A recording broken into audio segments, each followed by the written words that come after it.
Cannes 2015 en Guinée équatoriale, nous y sommes. Pendant 21 jours, 16 pays vont tenter de séduire Dame Coupe. Cérémonie d'ouverture et premier match aujourd'hui. Un but partout pour l'opposition Guinée équatoriale Congo. Dans cette édition également, ce gros plan ce soir sur le corridor de Jesco, l'espace situé à l'entrée de l'autoroute du Nord par la commune de Yopougon, de nouveau transformé en marché. En culture, l'artiste chanteuse Tanti Oussou va beaucoup mieux. L'artiste exprime sa gratitude au président de la République, Alassane Ouattara. Bonsoir à tous. Tout d'abord, la Cannes 2015 en Guinée équatoriale du 17 janvier au 8 février. 16 pays vont tenter d'arracher Dame Coupe au Nigeria.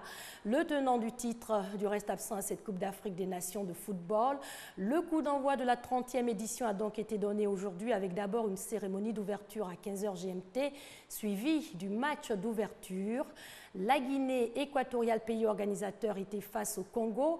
Au sortir du premier quart d'heure de jeu, c'est la Guinée équatoriale qui marque le premier but grâce à son attaquant Emilio Nsoué. Après une pression sur les buts adverses, les Congolais égalisent à la 86e minute.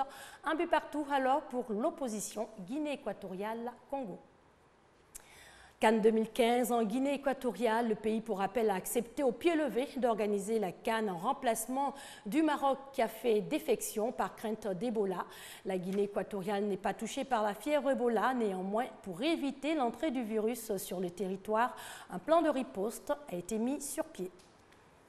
Des médecins français, cubains et égyptiens venus en renfort, les protocoles de l'OMS suivis à la lettre, la Guinée équatoriale a mis en place un dispositif sanitaire de grande ampleur pour prévenir tout risque de propagation du virus Ebola lors de la Cannes 2015. Le contrôle aux frontières a commencé. Ils ont fait appel à des médecins et infirmiers cubains qui sont déjà en place, des médecins et infirmiers égyptiens qui sont aussi arrivés, et nous qui sommes arrivés hier. Donc on va aussi prendre notre part des contrôles. Malgré la baisse réelle de nouveaux cas constatés jeudi par l'OMS, dans les 3 pays d'Afrique de l'Ouest affectés, la gestion de l'épidémie est un sujet de préoccupation majeure pour les organisateurs de la Cannes. Dès son arrivée sur la passerelle de débarquement de l'avion à Malabo et Bata, ville la plus peuplée, le passager remet une fiche signalétique sur son état de santé. Sa température est prise et ses mains badigeonnées de lotion antiseptique par des personnels en blouse blanche. Il n'y a pas de transmission aérienne démontrée. Donc il faut vraiment que cette personne ait été en contact avec un malade Ebola, qu'elle ait pris l'avion, qu'elle ait le temps d'arriver ici sans être malade et qu'elle rentre. Donc je pense que la probabilité est extrêmement faible, mais il ne faut pas l'écarter parce qu'en médecine, on peut toujours effectivement avoir un cas. La sensibilisation à la maladie se déploie dans le pays à travers notamment des pancartes signalant les symptômes, des affiches et des clips de musique pédagogique à la télévision. Et selon l'Organisation mondiale de la santé, l'épidémie d'Ebola, dont le bilan s'établit pour le moment à 8 459 décès, semble amorcer une décrue. Cependant, en Côte d'Ivoire, la sensibilisation se poursuit. La Chambre nationale d'agriculture de Côte d'Ivoire s'implique. Herman Yamien. C'est dans les zones rurales que la fièvre hémorragique à virus Ebola a fait le plus de victimes dans les pays touchés par cette maladie. En initiant cette séance de formation et de sensibilisation sur cette pandémie au profit de ses membres, la Chambre nationale d'agriculture de Côte d'Ivoire veut les impliquer dans la lutte contre cette maladie. Selon son président, les agriculteurs étant en majorité dans les zones rurales, il est important de leur faire comprendre que cette maladie est une réalité et les amener à changer leurs habitudes alimentaires et sociales. Nous avons organisé donc cet atelier qui est sa 5e édition pour sensibiliser nos ressortissants, pour les informer, pour leur dire que la maladie n'est pas une vue de l'esprit, ce n'est pas une fatalité non plus. Il y a des attitudes à avoir, il y a des comportements à changer. Et si on fait l'effort de changer ces comportements, ces habitudes, on peut éviter la maladie. Les agriculteurs venus nombreux participer à cette séance de formation et d'information se disent satisfaits des informations reçues. Ils s'engagent à servir des relais auprès de leurs différentes communautés. Le virus d'Ebola est réel. J'ai pris conscience de la réalité de ce virus-là. Et à la base, nous ferons la restitution pour que tout le monde puisse prendre conscience. Il y en a qui continuent aujourd'hui de manger de la viande de brousse pensant que c'est de la publicité. Je demande à tous les paysans, par la voix de la Chambre de l'agriculture, de vraiment arrêter de manger de la viande de brousse. L'épidémie de fièvre hémorragique à virus Ebola a fait au 5 janvier 2015 8 153 morts sur 20 656 personnes contaminées en Afrique de l'Ouest selon l'Organisation mondiale de la santé, OMS. On s'intéresse à présent au corridor de GESCO. Cet espace situé à l'entrée de l'autoroute du Nord par la commune de Yopougon avait été débarrassé des installations militaires puis des commerçants qui occupaient les voies. L'opération visait à donner à ce tronçon une allure plus reluisante avec un environnement propre et attrayant. 2 ans après, le désordre signe son retour. Le corridor de GESCO, de nouveau transformé en marché. Le constat de Konaté Moussa. Vendeurs ambulants, installation anarchique des commerçants, stationnement des véhicules, c'est le décor à l'entrée principale du district d'Abidjan, précisément au corridor de la GESCO dans la commune de Yopougon. C'est ce désordre qui accueille à la porte d'entrée de la capitale économique de Côte d'Ivoire. Les femmes qui vendent dans le marché et autres, elles viennent verser les ordures, de l'eau sale, les syndicats et autres qui perturbent la circulation, qui perturbent beaucoup la circulation. Ils vendent ici. Si les gens quittent en voyage, ils descendent à côté de nous ici et puis ils mangent. Un syndicat a le plein droit d'être ici. Ici, c'est la sortie d'un capital. Nous, les syndicalistes, on doit connaître le nombre aussi des camions qui sortent ici par jour et qui rentrent ici par jour. Par le passé, ce site abritait des postes de contrôle militaire. Ils ont été rasés en vue de donner une belle image à l'entrée de la ville. Commerçants et autres occupants avaient aussi été déguerpis. Une initiative qui n'a pas porté de fruits. L'endroit est à nouveau envahi. Quand on arrive comme ça, quand on voit ça là, bon, ça ne ressemble pas vraiment à l'image d'Abidjan. Quand on parle d'Abidjan, Abidjan c'est une ville 5 étoiles. Normalement, à l'entrée, ça devait être joli à voir et tout le monde devait apprécier. Nous ici là, on ne prie pas Dieu pour rester ici, mais on prie Dieu pour quitter ici. Le constat est clair. L'entrée principale de la capitale économique de Côte d'Ivoire présente un visage peu reluisant. L'assainissement de cet espace permettra certainement à la ville d'Abidjan d'être encore plus attrayante. Le désordre signe donc son retour au corridor de GESCO transformé de nouveau en marché. Une situation qui va certainement changer avec le lancement hier de l'opération Abidjan Ville Propre. 2,2 milliards de francs CFA et 1 mois pour débarrasser le district d'Abidjan des ordures ménagères et des installations anarchiques. Le top départ de l'opération a été donné hier par le Premier ministre Daniel Kablan-Duncan à partir de Yopougon. Hugues Hervé Blé. Un constat qui peut se faire aujourd'hui aisément. Le district d'Abidjan connaît un état d'insalubrité qui est préjudiciable à son image touristique, à son économie et à la santé de sa population. C'est une bonne chose de nettoyer des rues qui sont sales comme ça. Comme ça, il y a beaucoup de maladies qui viennent. Après ça, à la santé derrière. Pour un environnement sain et équilibré dans le district autonome d'Abidjan, le gouvernement a en effet décidé de lancer l'opération Abidjan Ville Propre.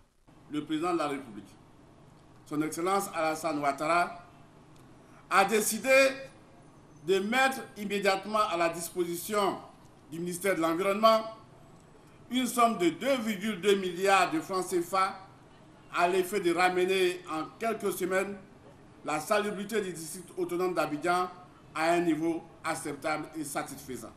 Cette opération spéciale a pour objectif de procéder sur tout le territoire du district autonome d'Abidjan au balayage des voies et des places publiques, au curage des caniveaux, à l'enlèvement et au transport des ordures ménagères et à leur mise en décharge. Pendant les 5 semaines que va durer l'opération, il sera également procédé au déguerpissement des occupations anarchiques et insalubres, des emprises des voies publiques, au rachat des sachets plastiques pour leur recyclage et à la sensibilisation des populations. Comme le constatons tous, sous la haute autorité de son Excellence, Monsieur le Président de la République, son Excellence, Monsieur Alassane Ouattara, le gouvernement est au travail dans tous les secteurs d'activité et cette tendance doit être maintenue et même accentuée pour soutenir une croissance économique forte, durable et inclusive, pour une prospérité partagée et pour le bonheur de toutes les populations ivoiriennes. 1 300 000 tonnes de déchets solides ménagers sont produits par an dans le district d'Abidjan. Pour leur bonne gestion, et surtout pour soutenir le gouvernement dans sa volonté de leur éviter nuisances et pollutions. Les populations sont invitées à plus d'engagement dans la préservation de l'environnement. Dès la fin de ce mois, l'application intégrale de la convention collective sera effective dans les entreprises de presse. L'annonce a été faite par la ministre de la Communication Afoussiata Bamba Lamine. C'était hier au cours de la cérémonie de présentation de vœux des organisations socio-professionnelles du secteur de la presse et de la communication à la tutelle. C'est au 22e étage de la tour C que les structures sous tutelle du ministère de la Communication, les organisations professionnelles et syndicales du secteur de la presse et le personnel du ministère ont présenté leurs vœux de nouvel an au ministre Afoussiata Bamba Lamine. À l'occasion de cette cérémonie, le ministre de la Communication a annoncé de très bonnes nouvelles.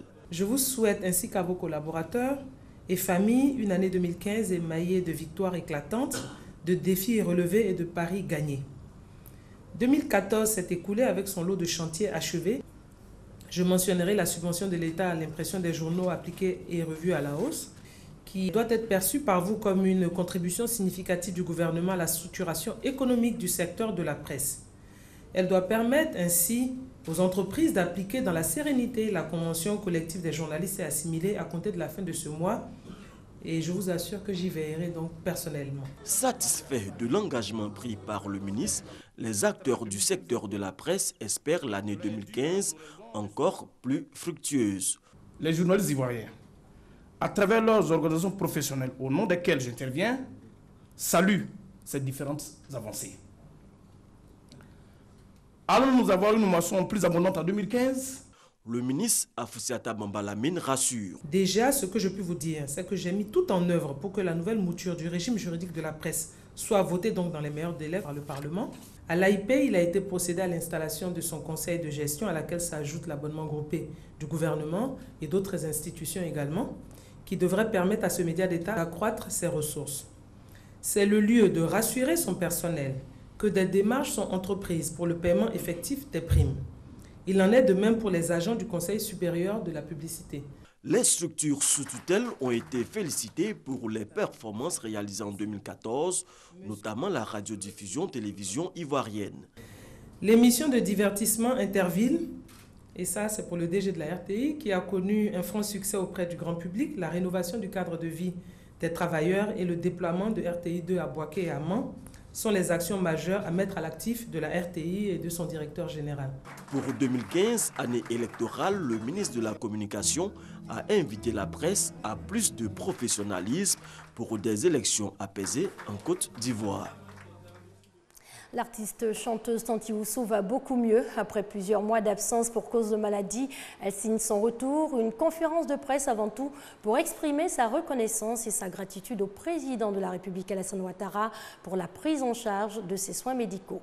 Jean-Luc Gbangbo et Patricia Omouetia.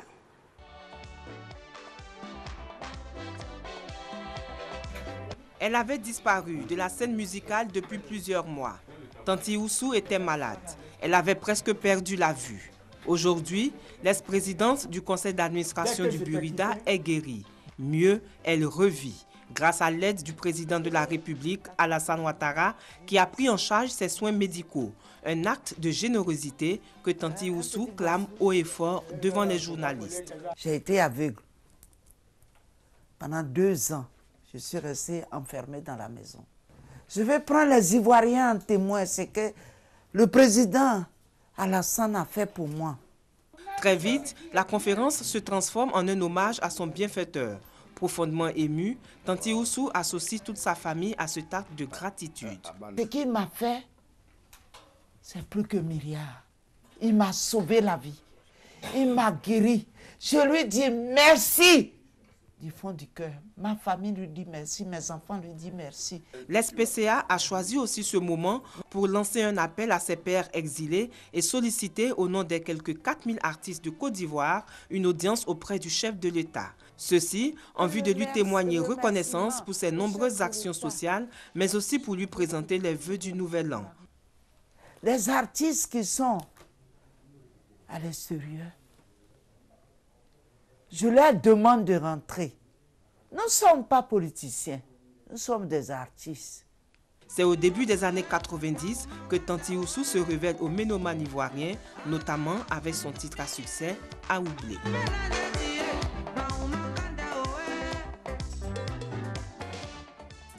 Pour terminer, ces images après la publication d'une caricature de Mahomet à la une du dernier numéro de l'hebdomadaire satirique Charlie Hebdo.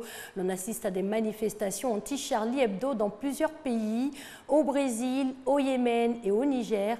Au Niger où des manifestations à Zinder, la deuxième ville du pays, ont fait 4 morts et 45 blessés. Le centre culturel français a été incendié. Au moins 7 églises ont également été incendiées à Niamey.